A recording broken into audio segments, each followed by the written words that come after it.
What's going on, everybody? What is going on? It's your man, DJ Tamik from Tamik Entertainment.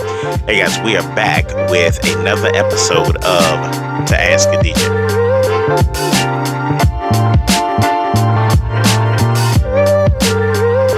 What's going on, everybody? What is going on? We are back. We are back for another week. Thank you guys so much for rocking with us and joining us. Please make sure that you like the page, subscribe to the channel, hit that bell for the notification of when we drop new content. All right, guys, we hope that you guys have had a great week since we saw you last week. We know now that the weather is kind of cooling down. We're getting into the wedding season, the party season, holiday parties, all of that good stuff. So we know that, here in a few months, we're going to have Valentine's Day. Time is moving extremely quickly. People are going to be getting engaged between Christmas and Valentine's Day.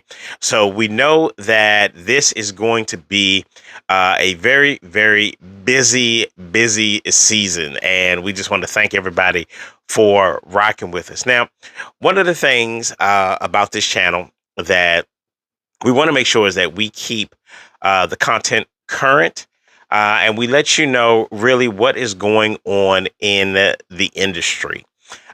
Simply because a lot of people don't know what goes on behind the scenes with your vendors. Prep time, setup time, breakdown time, what it means when we say, hey, look, we want to go ahead and meet with you to go over your special day to make sure that everything comes out the way that you want it to be, because it gets a little crazy when you're dealing with a lot of family members. A lot of people want their own input and things like that. So we want to make sure that your core information that you are getting is directly from a vendor. Okay. So we don't want people to say, hey, well, we think that your DJ would do this. We want you to know what we're going to do, how we're going to affect your day, how we're going to make it better, how we're going to make it more enjoyable for you, your guests, and your family. All right. So we are going to get into just again some more background things that we did not cover last week. And one question that I did get is, what equipment do you use? Here's the thing. When you start talking to DJs, they are going to have all sorts of different varieties of equipment. Some will. Let me say that. For me, I've grown up with the concept of, how can I say, we bring the boom. Okay. So I don't have a lot of those, thin, like Bose speakers and things like that, the JBL thin models. For me, I've never felt as though that those were sufficient. Some people do. If you use them, hey, great. For me, I use, depending on the size of the venue. Okay. So for my setup, I actually have a pair of wireless Bose battery operated speakers. I have a pair of them. One's for ceremony, one's for cocktail hour. Okay. Very, very important, because I don't like to have to gather up a bunch of wires and move a bunch of things. And quite frankly, here in Florida, I do a lot of beach ceremonies. So you can just imagine there's no power out at the beach that you can just go up, plug into, and have your day go. So I have wireless battery operated microphones, wireless battery operated speaker, and I have a control system that allows me to be able to monitor everything. So I am completely wireless on the beach, which is a good thing, because when you think about all of the things that are going on, you have very minimal time from the end of your ceremony to when the cocktail hour is starting. And by minimal, I say 3 minutes tops, because yes, you're going to have some people that are going to be taking pictures on the beach, But then you're going to have some people who are not direct family, who are not within the wedding party, who are not dating or with someone in the wedding party. So those regular guests are going to be moving to your cocktail area.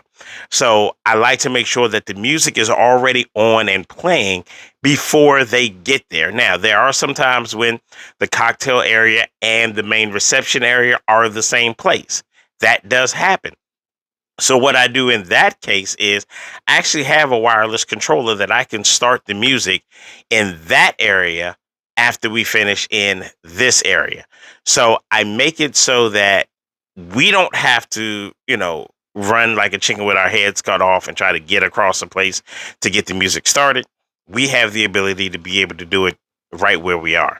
And with a beach wedding, you really want to be set up wirelessly because you may have to move some things depending upon the angle that the photographer is taking, things like that. I don't like to be in the pictures. So, unless obviously I have to be in the pictures if I'm officiating. Okay. But if I'm there in my DJ capacity only, I don't like to be in the pictures. I like to be out of the way. And I want everyone to really enjoy being able to get those pictures. And quite frankly, working as a photographer before and editing pictures and things like that, it gets really, really aggravating when you have to keep cropping out people and doing different things and adjusting a photo and lighting and taking people out of photos. It can become nerve wracking. So they have enough to do with the people who are on the beach, who, let's just say, won't necessarily move when they see that a ceremony is going on. They'll be walking past. They'll stop. They'll stop right behind the archway and look. It's crazy. So the photographer has enough to do without me adding to their job on getting me out of the photos. So we will definitely be out of the way for that. Now, our main setup, we typically run EVs. And again, depending on the size of the venue, we're either going to run 15-inch or we're going to run 12-inch or we're going to run all four of them because it's a larger room, a larger area, and we need to encompass everything. And I do this because, I mean, most venues you can get away with the 215s, but here's the thing. I don't want to have to push them so hard that I'm breaking or I'm blowing the cone inside of the speakers. Yes, these speakers can handle up to 2,000 watts. Do I want to push 2,000 watts through them every time? No. So having more speakers, being able to spread them out will balance the sound a lot more. Meaning, if I have, let's say I have 4 tables here in front of me, but I also have, 10 tables in the back on the other side of the dance floor, I don't want to turn up the volume so hard that the people in the back can hear, but now I am destroying this front table, these front 4 tables here, because my speakers are so loud that they can't even hold a conversation. So I have the ability to wirelessly transmit to the other speakers in the back of the room. What does that do? That gives my room an overall balanced sound. And that's what you want. You want somebody in the back of the room to have the same experience as someone in the front of the room, or someone on the side, or someone on the dance floor. You want everyone to be able to hear the music, dance to the music, because there's some people who are not going to hit the dance floor. They are avid professional chair dancers. They will sit in their chair, they will groove, they will rock with you the whole night. They don't like being out front and center on the dance floor. So having that ability for them to be able to hear it, and on certain venues, some people may be out on the patio. For those people, I have a speaker out there that they can hear. So we keep it balanced, we keep it going all the way across the floor.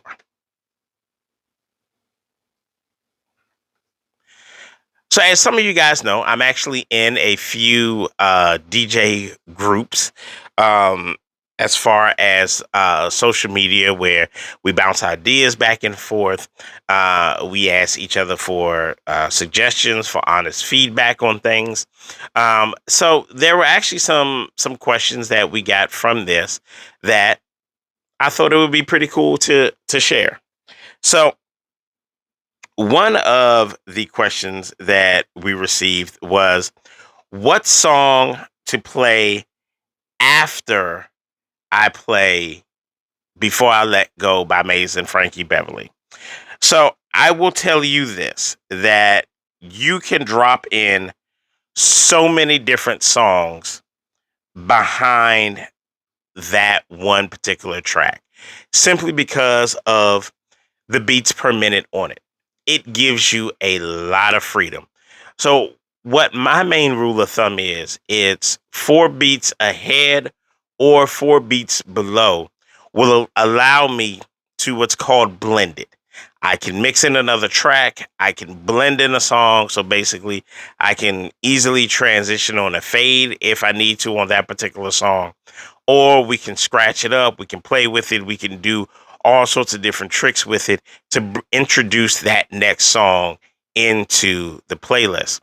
So one of the songs that well, let's just say 2 songs. 2 songs you can go with from Before I Let Go is Before I Let Go Beyonce version, the Homecoming, off the Homecoming album, or you can do Cameo Candy. Those are 2 songs that will really keep that flow that you have established now going. Now, depending on if you have a club vibe or an old school house group, then you can do Set It Off. And that will introduce a whole nother level of songs that you can integrate into your playlist on that. So I always tell people, have fun with it. When you're practicing, have fun. You know, no one is going to know if you mess up, honestly, because if you're good enough to where you've practiced and you know, okay, I can slide this one in here, I can transition to this, hey, I can drop, hints of old school songs. For instance, Montel Jordan's This Is How We Do It is actually the baseline track of Slick Rick.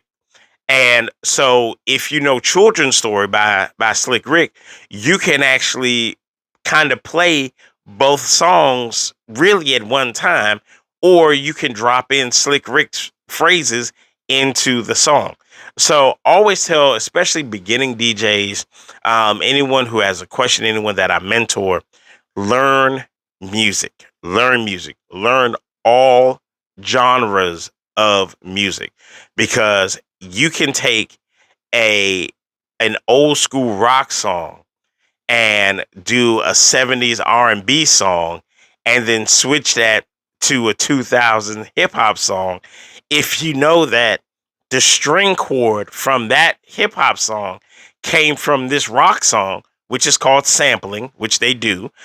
Then you can actually really mix them all together and do what's called a stitch, where you can stitch all 3 songs together and really not miss a beat, because the beats per minute aren't going to be that far off. Okay. So learning your music is going to be extremely, extremely important. Learning what's in your library and learning what songs work. There are some staple songs out there. There are about 100 staple songs that will work 95% of the time. Okay. Learn those songs. Have those songs on the ready in your repertoire. All right. All right. Another question is, somebody said, DJs that play 11 to 13 hours, what did you do when you are really, really tired? Well, here's the thing. When you're doing what's called a long set, um, a normal set nowadays, especially with a wedding, or even a birthday party or a house party, anything like that, you're looking at roughly about 5 to 6 hours, depending, of actual playtime. Obviously, you're going to have toast. You're going to have all sorts of quote unquote fluff stuff to do, to announce and to go through and things like that. So you're looking at really a hard 5 to 6 hours of playtime. Now, when you're getting into, like I say, like the festival days where you're playing 10, 11, 12 hour sets, you really have to, one, have a game plan. You want to have a game plan any set that you play. But if you know that you are going to be going for literally, not even free, literally half a day of music, you have to have a game plan. If you do not go in this with a game plan, you are going to get lost. You are going to get frustrated. You are going to make mistakes, and you could potentially not be invited back and embarrass yourself. So having a game plan, if your event is 4 months down the line, you need to practice your set at least 2 to 3 times a week. Maybe not the whole set. You can do intervals of it, a couple of hours here, a couple of hours there, because inevitably there's going to be something that happens at that event. Someone's going to request something. Someone's going to change something. If you're doing it with other artists, things are going to come up, So be prepared, have backup songs, have extra songs, have songs that you can quickly integrate in and out, are really going to help you with that. Now, at this stage in the game, would I do a 11 to 13 hour set? Absolutely not. No, those are some long sets, and they are mentally challenging. I always tell people, I'm not physically tired after an event. I am mentally tired, because if you play chess, you would be a really good DJ if you like music and know music. Because similar in chess, you're thinking 2 and 3 and 4 moves ahead. That is the same thing with DJing. You are thinking 3, 4, 5 songs ahead of what's gonna move, what things you have to do on your checklist as far as your order of events and anything like that. But you're thinking songs ahead, because you do not want to get caught, as my granddad say, don't get caught with your pants down. It ain't gonna be a good day. All right. So make sure that you are prepared for your event, and every event is going to be different. You can't do a middle school event the same way you do a wedding. You can't do a wedding the same way that you do a birthday party. You can't do a birthday party the same way you do a retirement party or a bar mitzvah or a quinceañera, or, just a laid back engagement party. You have to be prepared for each of the events that you do. All right. And we'll do one more. And let's see here. So, my goodness, people are asking all types of things.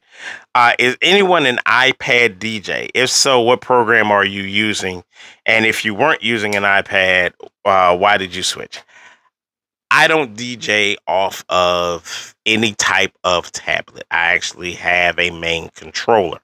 Now, the only time that I will use a tablet is if we're doing a ceremony and I have to make sure that I have the music in line, because my Bose speakers that I spoke of earlier are also Bluetooth capable. I can Bluetooth them to my tablet so that I can go ahead and create my playlist on here for the songs that are needed. Now, I make sure to have this with me because anything can happen. Okay. So I have my main setup. Okay. I then also have a backup setup connected to my main system. So I have a main computer and my controller. I also have a backup computer and a backup controller into my main system, because anything can happen. Anything can happen. And I've seen it happen. I've seen people spill drinks on the main equipment. I have seen the main equipment go down. I have seen all sorts of stuff. So, what I've learned to do now is to have a backup system going into the main, but then also that is wireless. So in case power goes out, okay, that outlet that we're using, the breaker trips, I don't want the party to stop. So I'm going to switch over to my wireless system. While that is playing, I'm getting with the venue and letting them know, hey, we lost power on the main line. So you guys need to go ahead and figure out what issue that is having so that it can be fixed. But in the meantime, guess what? Party hasn't stopped. We're still going. So having those types of backups, having that that foresight really will save your event. All right. So like I said, guys, we just wanted to drop in, just give you some more tidbits. Please send in your questions, add them into the contacts. Into the comments. Sorry. You can reach me at Tamik at TamikEntertainment.com. You can send me an email. It's TAMIK at TAMIKentertainment.com. You can also, like I said, drop it in the comments. You can find us on Facebook. We're on Instagram. We'll give you all the contact info in the back end of it. But remember, guys, like the page, subscribe to the channel, hit that bell notification so that you know when we drop in new content. All right, guys. Hey, have a safe, happy week. Hope y'all like some of the new gear we got here. I like this shirt. It's very, very comfortable, very flowy, and just shows my love of music. Hey guys, I'm DJ Tamik. This has been another episode of To Ask a DJ. We will see you guys later.